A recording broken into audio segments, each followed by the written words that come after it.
Bonjour, HD. Bonjour à tous, je suis Christian Cac, docteur en économie. Cac en 3 lettres comme c'est assez clair. Et avec moi, l'économie va le devenir assez clair. Si on pouvait parier de l'argent sur la survie des émissions de télé, je crois que Dr Cac aurait une grosse cote. Moi, j'adore les paris et les chevaux. Et comme le disait mon ami Omar Sharif... Le cheval, c'est mon dada. Le PMU, qu'on appelle aussi le pari mutuel urbain, avec 6 millions de parieurs et 10 milliards d'euros de chiffre d'affaires, est un business juteux.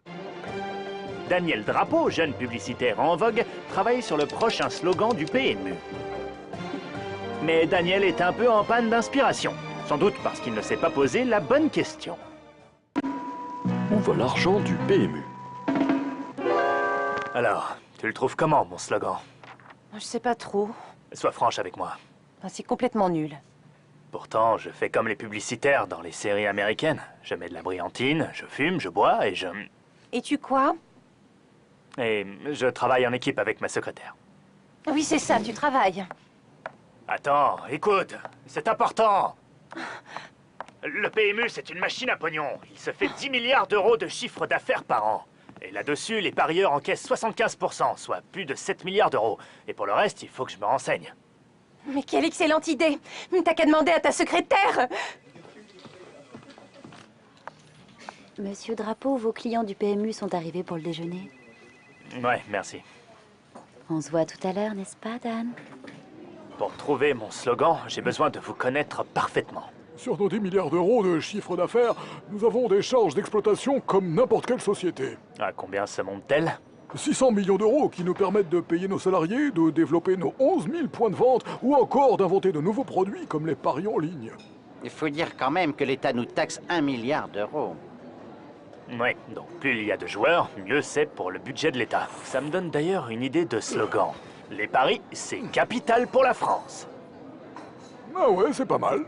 Non, attendez, je n'ai pas saisi. Paris, capitale de la France. Joli jeu de mots, mais ça me paraît quand même un peu audacieux.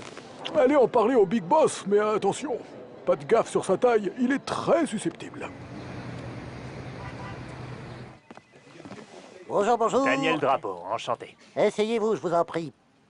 Ouais, je suis le président du PMU. D'accord. Et donc vous êtes un ancien jockey? Vous dites ça par rapport à ma taille? Oh non, pas du tout. Pardon, excusez-moi. Laissez tomber, on m'avait prévenu que vous étiez un petit malin. Je vais tout vous réexpliquer. Vous me voyez là? Je vais me lever. C'est mieux comme ça. Donc une fois qu'on a payé les parieurs, les charges et l'État français, il nous reste encore 900 millions d'euros par an. Ces profits sont intégralement reversés à la filière hippique qui représente 75 000 emplois et dont la survie dépend à 80% de notre financement. Ça vous inspire un slogan? Si vous misez pas gros, on tue les chevaux. Ah bah ça alors, moi qui pensais que le PMU se mettait tout dans les poches, quelle belle surprise! Mais demandons plus de précision à notre experte Agnès Montacru. Allez, avance, belle du gazon. Le PMU n'appartient pas à l'État, contrairement à la Française des Jeux. C'est un groupement d'intérêt économique regroupant 5 sociétés de course, dont France Gallo et la société d'encouragement à l'élevage du cheval français. Sans le PMU, le business français du canasson ne se porterait pas aussi bien. Agnès, un mot pour finir? Dans votre histoire, c'est vraiment nul de dire que le PMU, ça pue du cul. Merci Agnès. Bien, c'était Dr Cac comme c'est assez clair. Je vous souhaite la bonne soirée.